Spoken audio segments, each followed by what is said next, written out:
Olá pessoal, tudo bem? Sejam todos muito bem-vindos. Hoje iniciando Lifestyle Sem Limite com a resenha do BJJ. Presentes aqui vários mestres, inclusive o mestre da nossa equipe, que é o mestre Nikito.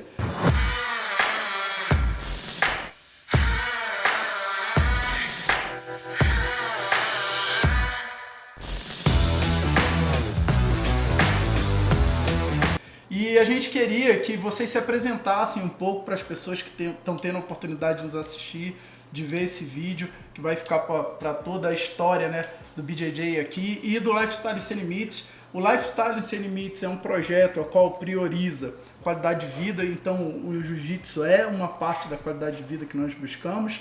E a gente tem hoje a oportunidade de estarmos juntos aqui para fazer uma resenha, para poder estar falando sobre isso. Então eu gostaria de inicialmente dar a palavra para o nosso mestre, para que ele se apresente, fale um pouco como começou, qual a origem, a sua origem dentro do jiu-jitsu, há quanto tempo faz e o porquê dessa equipe maravilhosa que nós fazemos parte.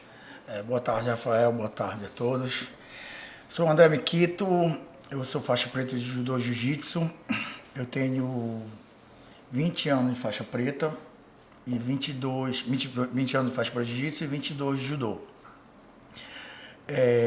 A minha origem é o judô, iniciei com 9 anos, com 14 fui apresentado por 3 grandes amigos que são faixa preta, me apresentaram o jiu-jitsu, foi uma paixão à primeira vista e consegui conciliar os dois, judô e jiu-jitsu, fui bastante competitivo na época.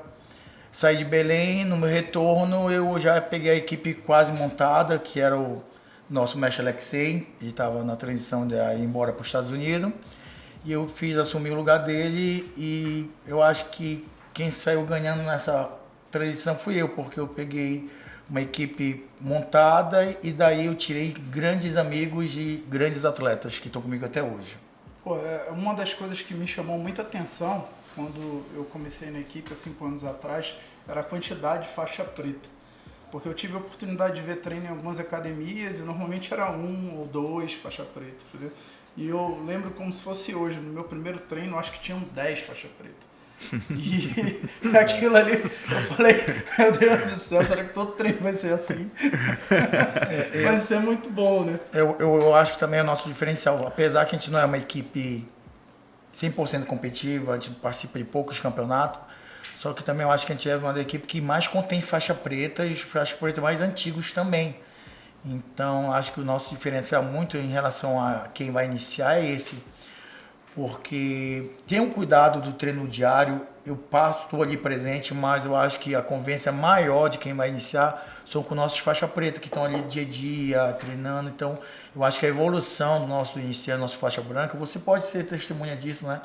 A evolução é bem maior, porque tem um cuidado, o meu cuidado ali diário, mas tem todos eles por trás, todo o tempo. Eles estão dando esse apoio, isso né? aí, Diariamente, né? E eu sou prova viva disso. E isso tanto é prova que a gente tem aqui 3 faixas pretas também, que vêm dessa doutrina, que vêm da equipe, e que é a base, né? Uma base muito forte. E a gente queria também ouvir falar agora do mestre Fernando, né? Ou para muitos que conhecem, DJ Fernando, aí das pistas, dos clubes, etc. Conta um pouco da sua história dentro do jiu-jitsu e da sua atividade profissional também. Assim, eu comecei no jiu-jitsu com 20 anos, né? Hoje em dia eu tô com 50. Então lá se vão 30 anos. Sou faixa preta há 15 anos. Completei 15 anos agora. Na época, quem me passou a faixa preta foi o mestre Alexei. E foi justamente no ano que o Mikito veio para assumir a academia. Inclusive, nessa época, o Mikito, se eu não me engano, estava com a perna machucada, estava de gesso na época. E aí, a partir de lá, eu integrei a equipe, né, junto com o André e tal. E aí foi chegando todo mundo. Veio o Márcio, veio depois o Arlan, veio tantos outros, né, que passaram. Teve gente que não chegou muito adiante, que abandonou o barco, mas muitos conseguiram chegar na faixa preta. Isso é bacana. E como DJ, eu comecei aos 16 anos, né? Estou com 50, lá se vão 34 anos de noite, trabalhando aí na noite, tocando em tudo quanto é tipo de evento. Eu passei poucas e boas, mas estamos aí, estamos na luta, né? Vivendo isso aí, vivendo esse lance do jiu-jitsu, porque o jiu-jitsu ele é isso, né? Ele te dá essa oportunidade de agregar as coisas. Então, estamos aí. E uma das coisas que me deixou marcado aí no que o senhor disse agora é o seguinte: só tem uma forma de não chegar na faixa preta, desistindo. Justo. E eu vi muita gente que começou junto comigo, um pouco antes de mim, que eu via que tinha um talento absurdo. Falava assim, nossa senhora, cara, queria ter esse talento, essa elasticidade, esse preparo. E os caras chegam no momento, né, que se afastam. Desistem. E eu costumo falar muito pro mestre e para vocês também. Vocês sabem que eu viajo muito pelo trabalho e etc. Mas eu nunca vou desistir. Eu sempre vou estar Tem que estar lá. Porque a única forma de não chegar, de não continuar, é desistir mesmo de fato. E desistir sempre é a forma mais fácil de você largar as coisas. Desiste. Então, esse é um ponto que... Interrompeu. O jiu-jitsu e as artes marciais, eles criam muitos ditados, né? Muitas palavras de ordem. E uma que eu gosto muito é o faixa preta é o faixa branca que nunca desistiu.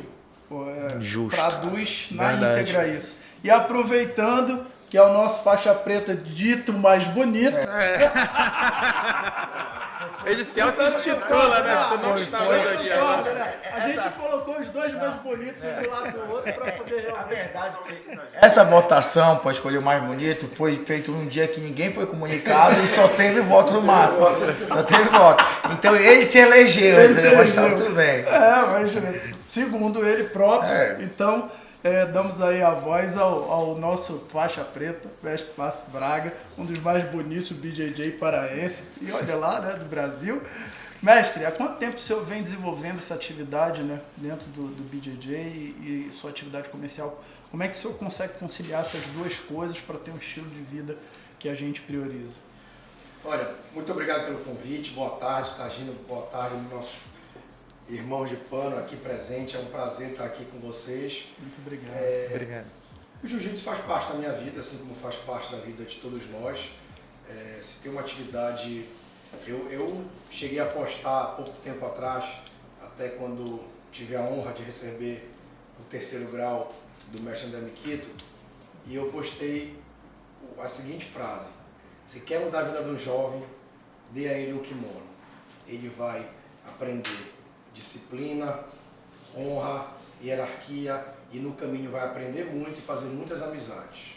Isso, sem dúvida, eu acho que todos nós aqui mudamos de vida quando vestimos o kimono e passamos a ter um kimono com a segunda pele. E eu sempre gostei de praticar esporte. Desde de criança, eu sempre fui uma criança muito ligada a esportes. E passei por diversos.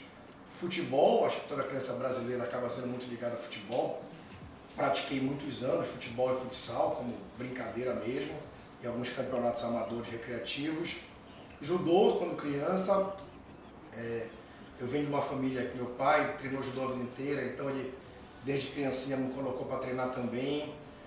E migrei para o jiu-jitsu, como o mestre Nikito falou, a primeira vez que eu fiz essa transição judô-jiu-jitsu, fiquei apaixonado pelo jiu-jitsu. É uma arte muito mais, sem demérito nenhum ao judô. Mas é um xadrez com força, né? É um jogo de xadrez ali que exige força física e agilidade. É um esporte realmente apaixonante. E sempre pratiquei outros também, como eu falei. Eu me dediquei muito também à corrida, cheguei a competir aí, cheguei até, inclusive, completar a maratona. E Isso é muito bacana. revezando com o jiu-jitsu, né? E profissionalmente, eu também estou na batalha, sou administrador de empresas, sempre fui empresário, empreendedor desde jovem. Cheguei a ter um bar colado na nossa academia. Quase acaba com a minha equipe, quase acaba com a minha equipe. A minha equipe... Isso é uma união perigosa. A minha Foi equipe um negócio- funcionava de segunda a quinta, a sexta não tinha como. Na sexta-feira já era... Então, isso sempre... Até nisso, a gente treinava, tomava banho e ia pro bar lá, então sempre foi ligado uma coisa na outra. Já há 20 anos também, paralelamente a essa atividade de bar, restaurante, lanchonete que eu tive, eu trabalho no ramo de estacionamentos, atuo nesse ramo já há 20 anos aqui em Belém e também tentando aí conciliar esporte, família e trabalho. Eu acho que esses 3 pontos são fundamentais, né? Cuidar do corpo, família e o trabalho. O senhor acredita que, de fato, o jiu-jitsu ele fortalece os laços familiares, tanto dentro daqui da equipe quanto na família? Sim, sem dúvida. Eu acho que toda atividade física, quando levada a sério, e especialmente as artes marciais, elas dão uma quantidade de confiança, serenidade, calma, que é muito importante. Eu acho que ali é um ponto de estresse, que você deixa ali um estresse, que ali você tem tanta... É uma coisa tão... É tão delicado o equilíbrio de você estar treinando com uma pessoa que é super sua amiga e você está ali no limiar de machucar ela ou não, de você quer vencer, mas não quer machucar de jeito nenhum a pessoa. Então isso cria ali um respeito, uma serenidade, que eu acho que ela é muito importante para as atividades até profissionais de família, ter essa lealdade. Vencer é uma coisa, machucar outra pessoa e passar por cima é outra. O senhor falou sobre os laços, né, de doutrina que a gente tem, de disciplina. E essa semana eu vi uma postagem do senhor que seu filho estava começando nas artes marciais. Isso. E provavelmente no judô. A minha filha também, há alguns anos atrás, eu pedi orientação ao mestre e falei, mestre, eu quero colocar a minha filha, ela começou a fazer também judô. E, de fato, começa uma disciplina ali que, fatalmente, talvez em casa a gente não conseguiria. Mas na arte marcial é algo que é impressionante, né? Eu costumo dizer que não importa qual seja, coloque uma arte marcial. Eu acho também. Que ela, de fato... A doutrina, ela vem junto com a arte marcial, né? Não tem jeito. Né? E aí você consegue fazer com que as crianças, elas entendam isso. E aí você vai moldando o caráter da pessoa ali. Isso é formidável. Eu coloquei meu filho no judô e no karatê ao mesmo tempo. Olha que legal. Como brincadeira ainda, ele vai ver ali o que ele gosta mais, o que ele tiver mais aptidão, deixar ele à vontade. Tomar uma decisão. É importante que ele conheça as artes marciais. O senhor falou uma coisa sobre grau. A grande maioria das pessoas não entendem os graus. Então, eu queria que o senhor explicasse um pouco melhor o que é o grau para a galera. Olha, eu explicar o que é grau com o André Ricardo aqui na mesa, eu acho que ele que deveria explicar. Então não tem problema, melhor. a gente passa já essa bola. Até porque mestre, ele tem essa árdua missão de graduar. Graduar e dizer quem merece ou não. Maravilha. Então eu queria falar com o segundo mais bonito da equipe, né, também já votado. Mestre Arno, um dos mais novos faixa preta, né, da equipe. Foi graduado também há pouco tempo. Mais novo, né, mano? Sim. Mais novo, eu caçula. E eu sempre brinco com o Arno o seguinte, eu tenho uma satisfação muito grande, que foi o meu primeiro treino do jiu-jitsu. De vez em quando a gente se pega pensando sobre isso. E, nossa, eu cheguei com aquela pressão de faixa branca, parece que quer passar o trem, mas não consegue. Né? E ele chegou, olhou pra mim e falou, já acabou. 1 minuto eu tava morto, literalmente morto. Ele falou, já cansou? Já posso? No treino, isso me marcou bastante e realmente mostra o que a arte suave é possível de ser feito com ela, né? A técnica que é passada. Porque naquela época eu estava com 120 quilos, eu acho que o Arno ainda estava fininho, devia estar ali nos 70 quilos, 80, e realmente a técnica sobressai qualquer tipo de força quando não se há. Mas me fale um pouco mais, Arno, sobre você, quanto tempo de arte suave, há quanto tempo já está nessa arte e sobre a sua atividade, para mostrar realmente que aqui na mesa nós temos todas as atividades comerciais possíveis. Sim, na arte suave eu comecei em meados aí de 2010 e aí tem aí seus praticamente 12 anos de arte suave e faixa preta, estou no primeiro ano, tá? Sou o mais novo faixa preta, como o Mikito falou aí, e além de ser o mais novo, o mais bonito também, né? Porque negócio de... Pare sempre foi porque forte, não existe essa de... Pare sempre foi forte, a gente sabe disso. Então, o jiu-jitsu para mim, ele veio em um certo momento em minha vida onde o estresse estava lá em cima. Então, tanto que eu fazia antes de entrar no jiu-jitsu, eu era do MMA com o Mikito, e porventura a turma acabou e eu acabei migrando para o jiu-jitsu. Meio contrariado, que na verdade eu gostava mesmo, era de porrada e é do MMA, mas na primeira semana o jiu-jitsu já me conquistou e depois de lá pra cá eu nunca mais parei. Então, interessante quando a gente prova do jiu-jitsu, né? Da suave, realmente. É incrível como ela fica. Ela contamina a gente. É incrível. E a gente já teve a oportunidade, né, de gravar um podcast junto. Na sua atividade comercial, sei que você é contador, empreendedor dentro da área contábil. Sim. E eu queria que você falasse um pouco sobre o que é ter o network dentro do jiu-jitsu. Porque eu sei que grandes parcerias, grandes amizades, né, realmente é uma família, mas também houve a possibilidade de se gerar network e você abrangir os seus negócios dentro da equipe. Explica um pouco melhor isso aí pra gente. O primeiro ponto na minha área de atuação, ela exige muita a confiança entre ambas as partes. E a partir do momento que a gente tem esse elo de confiança, a gente consegue fechar boas parcerias. Foi o que aconteceu. Eu iniciei no empresário contábil em meados de 2010 também. E ao longo desses 12 anos aí dentro do tatame, ele me trouxe vários clientes, mas todos eles foram conquistados através da confiança, de ver o Arlan dentro do tatame, de conversar com o Arlan, porque eu sempre digo o seguinte, que se eu bater na porta de um empresário e falar, olha, eu forneço o serviço contábil, provavelmente eu não vou fechar. Então eu tenho que criar aquele vínculo. E hoje esse vínculo ele me trouxe muitos clientes do jiu-jitsu por indicação, ou até mesmo os próprios colegas. Aqui hoje em dia eu tenho praticamente, acho que em torno de 90% dos empresários que estão no jiu-jitsu hoje da nossa equipe, eles são meus clientes. E isso aí foi tudo através da conquista da confiança, mostrando, é claro, o trabalho, mostrando a seriedade no trabalho, a competência. E graças a Deus ele só tende a crescer e às vezes até os próprios colegas tendem a me auxiliar, me ajudar a ter novos clientes através de indicação. Pô, que legal. Tem uma frase de um grande empresário aqui paraense: ninguém vence sozinho, eis a importância de ter uma boa relação com parceiros e funcionários. Sim. Mestre Márcio Braga. Isso foi dito na entrevista com a Rayane colocou porque achou muito interessante, e comigo também não foi diferente, né? Pode falar, Márcio. Não, acho que é exatamente isso. É impossível não delegar, não criar o vínculo empregatício e é óbvio, 99,9% do contato dos clientes feito com a minha empresa não sou eu que faço, são meus funcionários. Eu só faço 0,1%, então é primordial que eles atendam bem, não eu. Uma boa relação, né?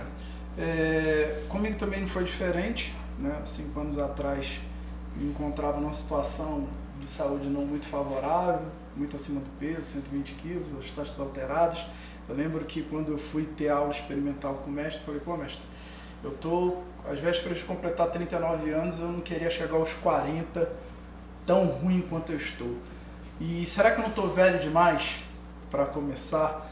E ele falou, ó, nem muito velho, nem muito novo.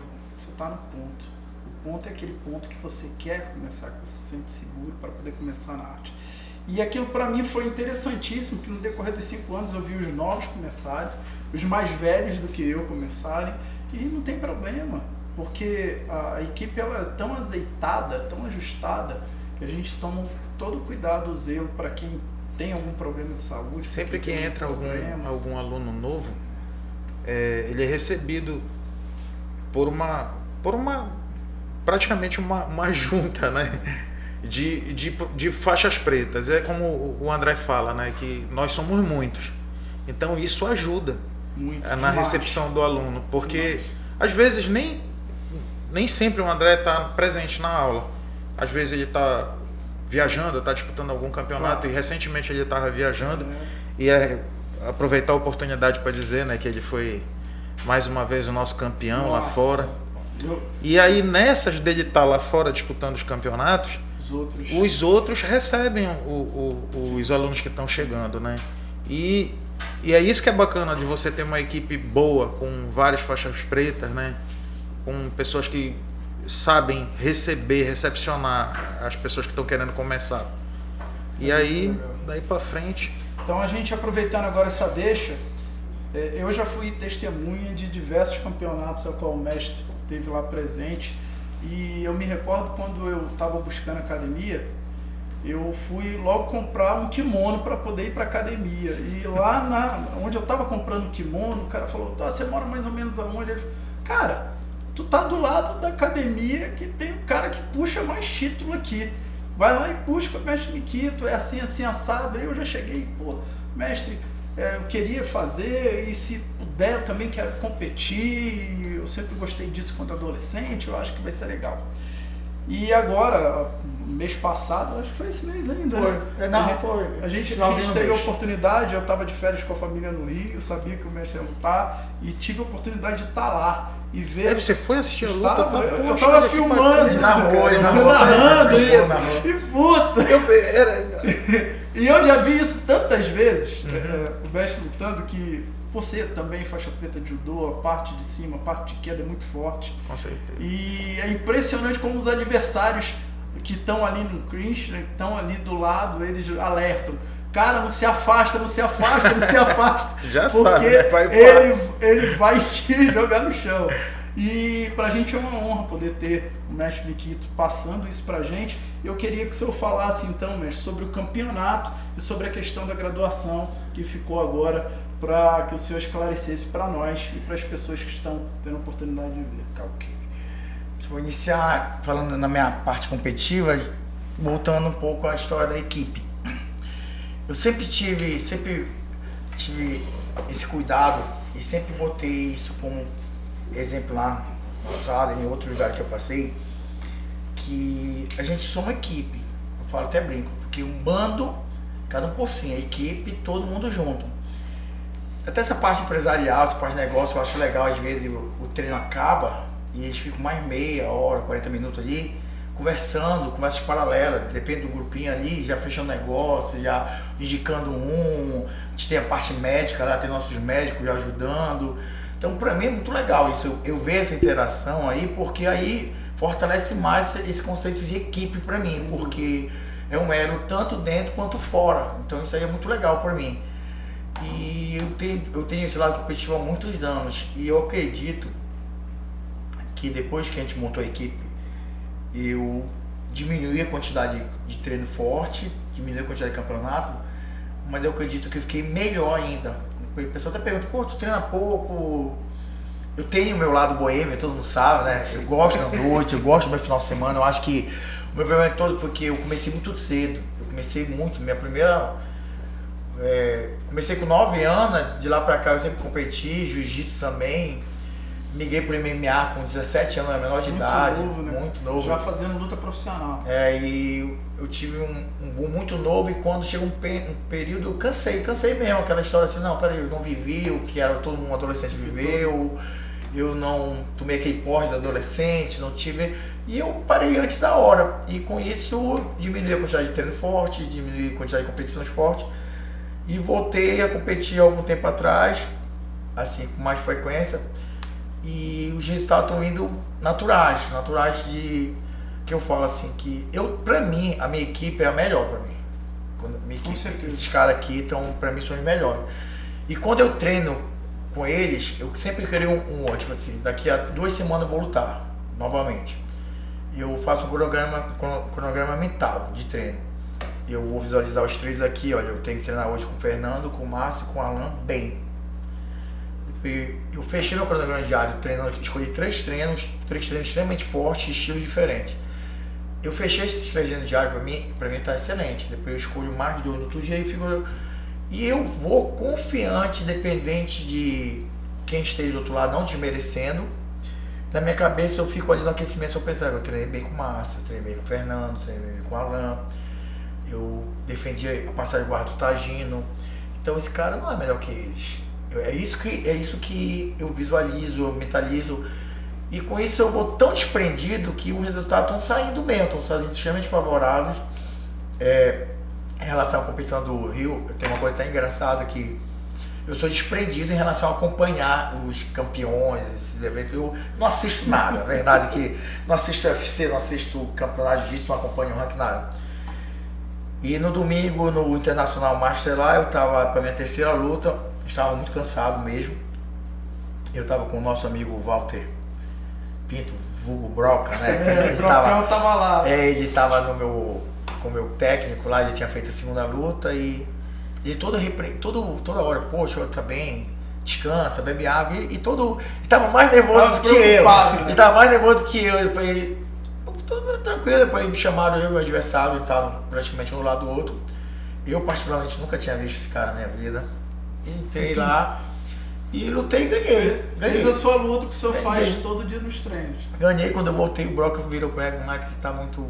Esse cara é o número do ranking, eu lutei com ele no brasileiro passado, me finalizou um triângulo e esse cara ganha todo mundo e tu foi lá e tu brincou com ele. Eu falei, Broca, ele pode ser até bom, mas pra mim, a minha equipe é melhor. Eu treino com os melhores, então não tem como. Eu até brinco, o dia que o resultado não sai, porque naquele dia alguém tá melhor do que eu, mas toda vez que eu piso no tatame eu sou o melhor. Sou o melhor. Porque eu treino com os melhores. Pô, muito legal isso. E quanto à graduação? Graduação. E parabéns. Queria pontuar sobre o campeonato, que foram 2 competições distintas. Abu Dhabi, né? Do circuito Abu Dhabi. Eu lutei sexta, o Grande Slam, Rio. Fiquei em segundo. E lutei no domingo Internacional Master, que eu fui campeão na categoria. Pô, que legal.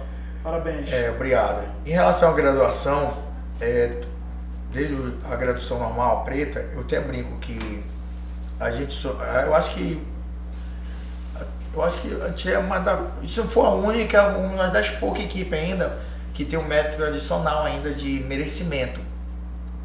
Então, eu até brinco que eu sou o mestre de cerimônia, eu só faço anunciar, porque geralmente quando qualquer aluno nosso vai ser agraciado com faixa, a gente faz um grupo, né, dos faixas preta, todos. Por sinal, o Alan vai fazer parte agora, né? O Alan vai ter direito ao voto. O Alan tem direito ao voto. A verdade é que agora a gente escuta o Alan, anteriormente a gente não escutava. Ele tem direito ao voto e eu brinco com todo mundo que a pessoa que é agraciada com qualquer tipo de faixa, até grau, é um cara que ele é merecedor ao extremo, porque eu faço anunciar. Alguns eu indico, a maioria eles indicam e a votação vem de um todo. Então, tipo assim, depende da graduação, a gente chega a ter até 16, 18 faixa preta votando. Então é muito faixa preta te avaliando.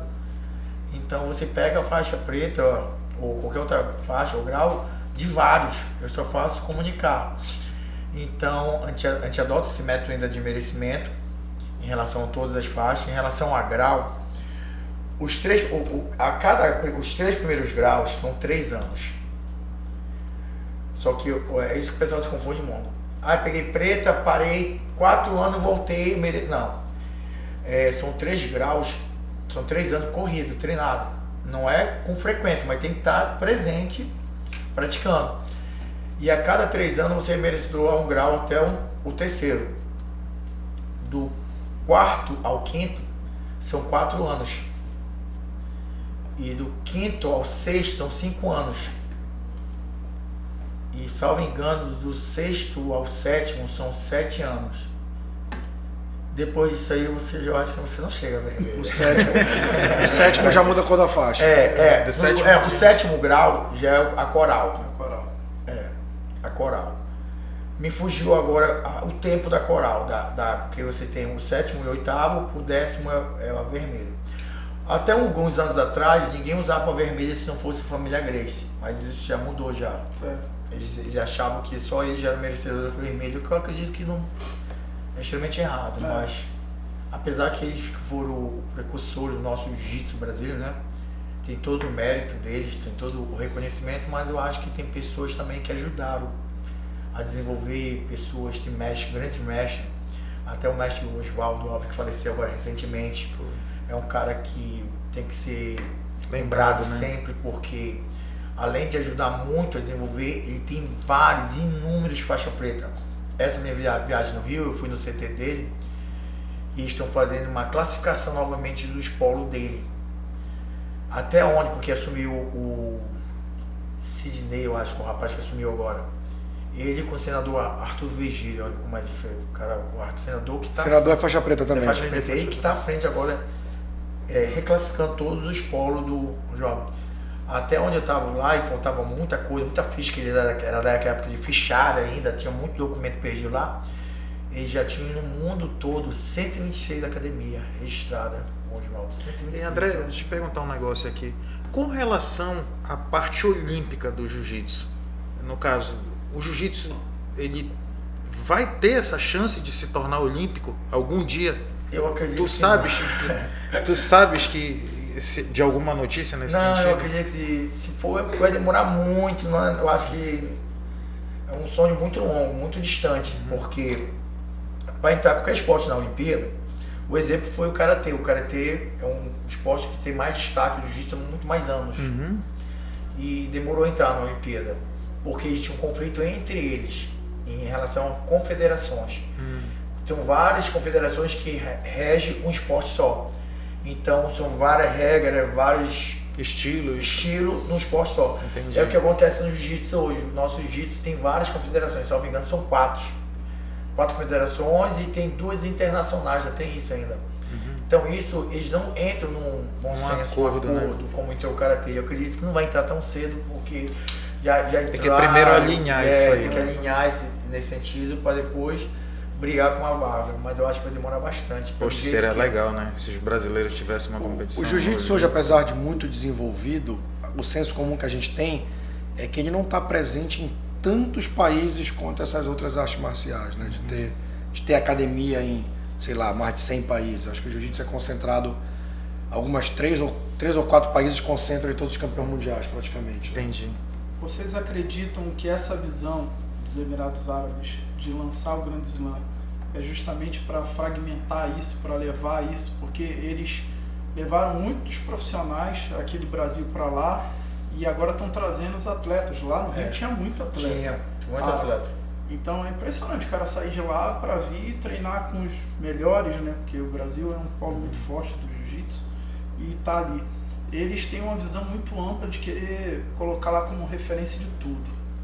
E com o jiu-jitsu não é diferente. Vocês acham que isso vai ajudar a pulverizar o jiu-jitsu para o mundo?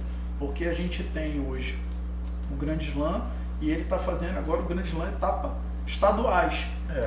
Será que isso é para pulverizar o jiu-jitsu? Acredito que sim, como o Rafael falou, o Grande Slam no Rio tinha muito atleta no Emirados Árabes. E muito bem organizado. Muito bem organizado.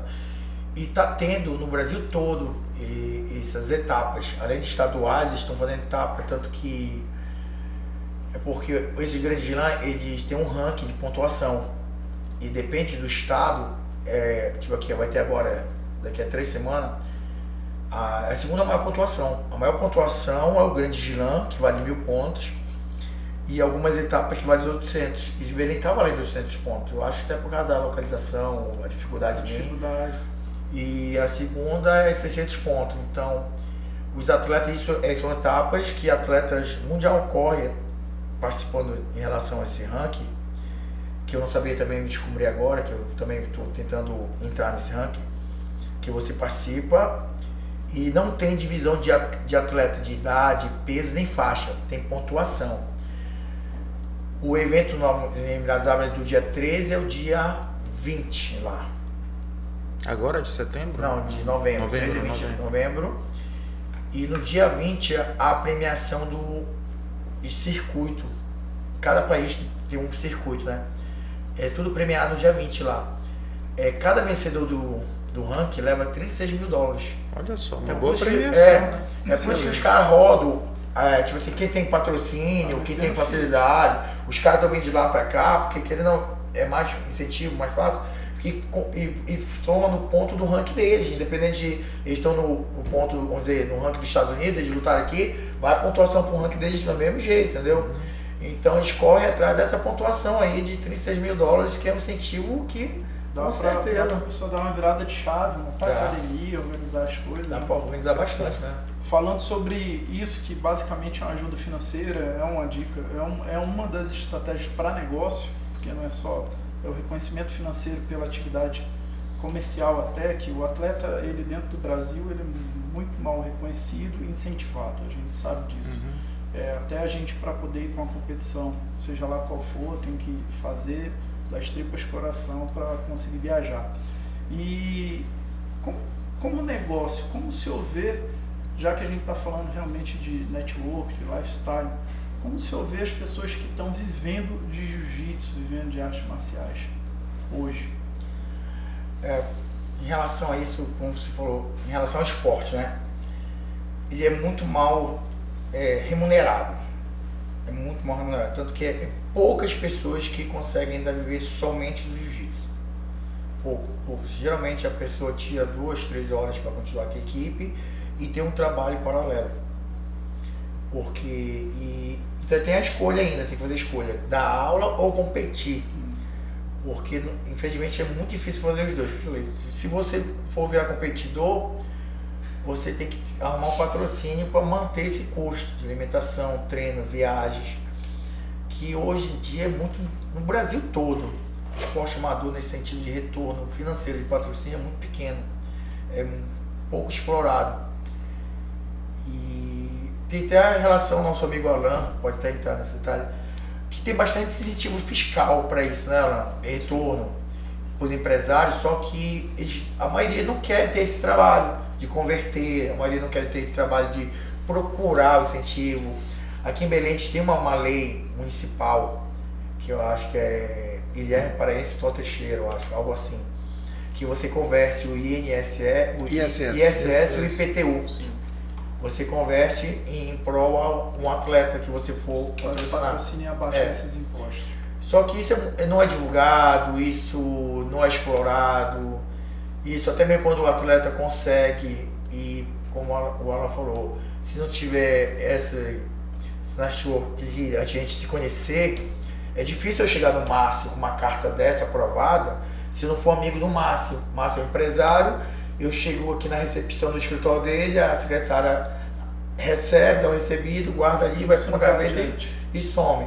Se não tiver o Fernando para falar, Márcio, recebe o Miquito aí, o currículo dele, tem uma carta de crédito para tu analisar, depois do Márcio, e criar um interesse, porque não é ele receber, ele tem que criar um interesse, já passar pro Alan, que é o contador dele, para organizar isso tudo. Então, é isso que falta de incentivo em relação ao atleta. Em relação à aula mesmo, apesar que o jiu-jitsu tem um boom, o jiu-jitsu financeiramente é diferenciado de todas as modalidades, é um esporte caro, desde o kimono, as mensalidades ainda, mas é um esporte ainda muito mal remunerado ainda para o professor.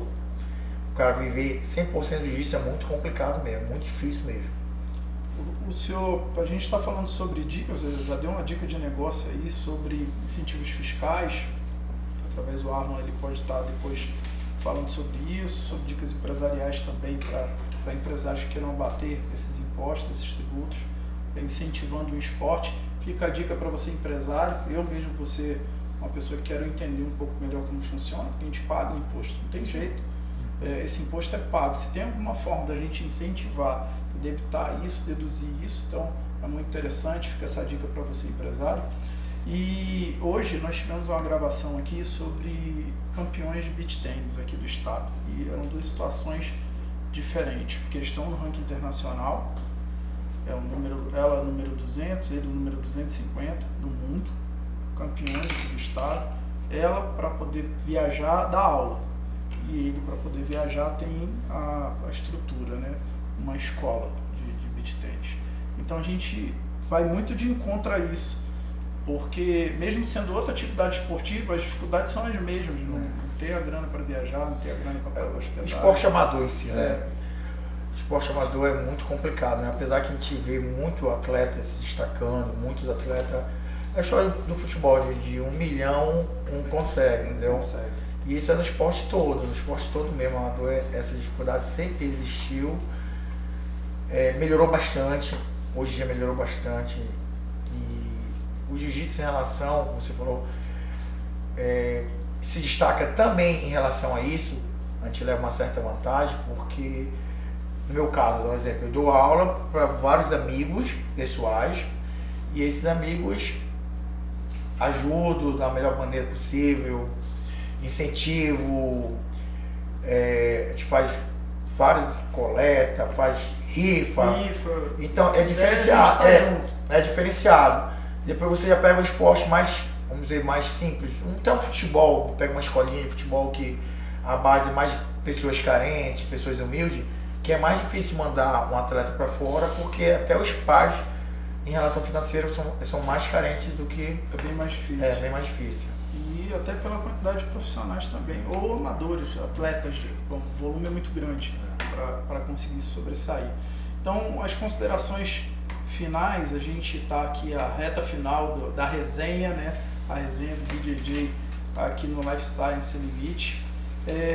Fernando, o que você quer deixar de mensagem para as pessoas que estão agora tendo a oportunidade de assistir essa resenha com relação ao esporte, com relação ao estilo de vida, que mudança de chave?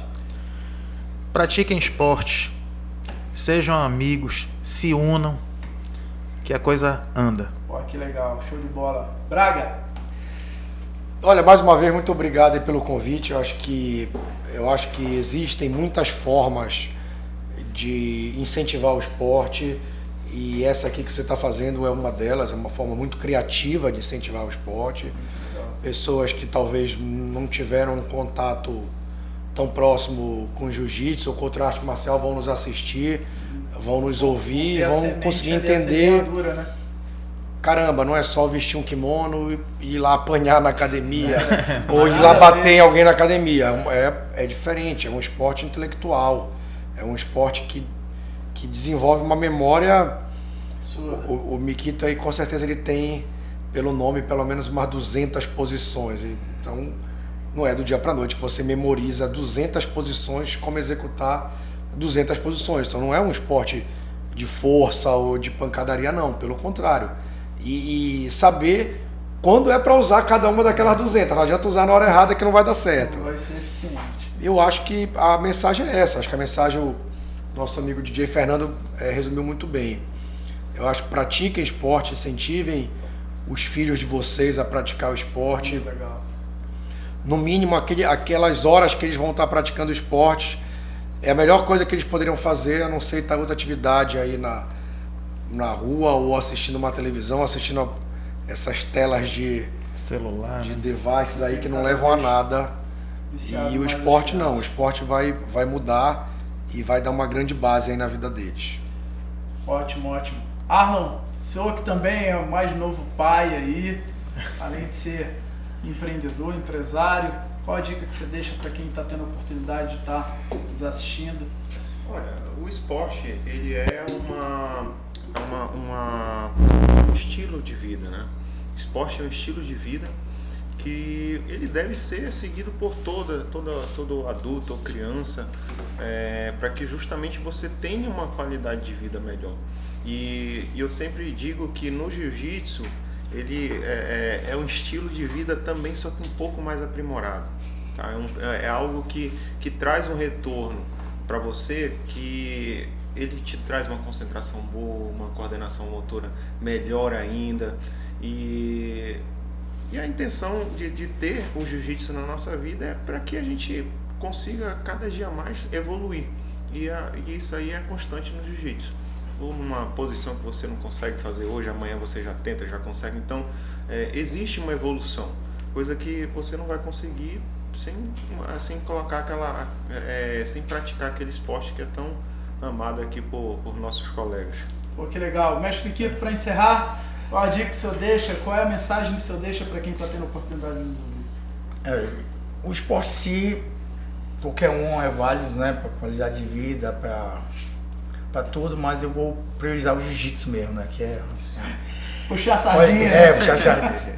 Eu tenho um aluno agora, é um dos alunos mais novos da equipe, é muito interessante, eu gosto muito de conversar com ele, porque ele já teve várias atribulações de saúde, depressão fortíssima, e chegou até a pensar em acabar com isso da pior maneira, entendeu? Então ele todo o tempo que ele pode, ele tem um relato que é muito engraçado não, é um relato muito legal, que ele fala assim que o jiu-jitsu salvou minha vida. Eu lembro da graduação, ele falou. Ele fala assim, o jiu-jitsu salvou minha vida. E quando você senta com ele e conversa, e no contexto geral, até a parte financeira dele, ele fala que ele tem vários negócios, e quando ele está com a tribulação de negócio dele, ele pensa assim, ele associa muito legal, como o jiu-jitsu mudou a vida dele. Ele associa ao jiu-jitsu, peraí, eu consegui sair daquela montada, eu consegui ser raspado e voltar. Eu consegui levar uma queda e recuperar e dar outra queda. E ele associa isso aos negócios dele, é muito interessante mesmo. E é coisa do jiu-jitsu. Eu falo para todo mundo que o que o jiu-jitsu não faz, nada mais faz. O jiu-jitsu trabalha essa parte de coordenação, trabalha essa parte de superação, porque o jiu-jitsu, como você falou, são várias pessoas de biotipo diferente, força diferente. E dá um exemplo até entre a gente aqui, o Alan é o mais leve do nosso, mas o Alan... bonito. É, mais bonito. É uma briga. É bom isso que eu vou promover essa votação. Essa votação que vocês fizeram particular entre vocês dois, eu vou promover mesmo pra equipe toda, para ter votação. Então, e é um desafio diário, porque o Alan hoje conseguiu, vamos dizer, aquele momento, raspar e ganhar o Rafael, que não que seja, mas eu acho que é o mais pesado daqui. Eu acho que o Rafael é o mais pesadinho daqui, E o Rafael vai levar isso, não para coisa pessoal, mas ao Alan, mas sim a ele. Não, peraí, eu tenho que melhorar. Eu tenho que reverter essa situação amanhã ou depois. Não. Ele vai para casa fazer o dever de casa. O Alan me raspou, me sinalizou dessa maneira. É aí coisa do jiu-jitsu mesmo. Eu falo que eu já perdi noites de sono. Pensando no pé que o Márcio Braga bota aqui no quadril, estica aqui que a gente vai embora com dor aqui no quadril. E não sai dali. O Márcio bota o pé no quadril, só falta eu levar o braço. Eu já perdi noite de sono com aquilo, entendeu? E essa superação que é legal, que eu acho que o jiu-jitsu é muito diferenciado em relação a isso. E eu falo pra todo mundo, sabe, quem quiser treinar jiu-jitsu, é um conselho que eu falo. Procura uma academia próxima de você, de preferência é você procurar saber a história da academia. Porque como o jiu-jitsu, com o passar dos anos, ele foi esquecer um pouco a parte filosófica do jiu-jitsu, aquela coisa tão bonita que todas as artes marciais têm. Então, infelizmente, o jiu-jitsu, a gente depende 100% do professor. Se o professor não tiver o cuidado de educar, o cuidado de puxar para a parte boa da arte mesmo, a gente ainda tem uma equipe ainda meio, vamos dizer, termo marginalizada, porque é reflexo do professor. Então procure uma academia próxima de vocês, procure a história da academia e não assiste aula. Eu aconselho todo mundo, não assistam. Quem assiste ao jiu-jitsu não faz jiu-jitsu. Tem que treinar. A gente tem umas figuras aí do YouTube aí. Entendeu? Quem assiste jiu-jitsu não faz jiu-jitsu. Conversa com o professor, conversa com um amigo, pega um kimono e faça uma aula. Todo mundo que faz uma aula de jiu-jitsu oriental, ele já tem uma outra visão, outro conceito de jiu-jitsu. E o conselho é esse, procure jiu-jitsu em qualquer lugar aí, mais próximo. Quem tá parado, volte a treinar. Não tem tempo, não tem idade. O Rafael falou, eu tô velho pra isso. Não existe isso. A idade é mental, o físico a gente vai adaptar, claro. Claro que a gente, com o passar do tempo, a gente vai perdendo algumas coisas, mobilidade, força, mas a gente consegue adaptar para o jiu-jitsu novo e volte a treinar. E em relação à estética, beleza, ajuda bastante, não mexe o cabelo, até hoje. Sabe que o segredo é esse. Até hoje o Márcio Braca não revelou, ele treina, faz 10 treinos e o cabelo dele continua do jeito que ele tá na entrevista aqui, ele vai treinar e vai voltar pra casa com esse cabelo. Verdade. Entendeu? É impressionante, esse cabelo não sai daí, cara, não sai daí. É isso aí, gente, pô, que resenha boa, queria agradecer a presença de todos vocês. Deixo a dica, procura uma academia próxima de você com um profissional habilitado, uma academia credenciada, junto às associações devidamente associada.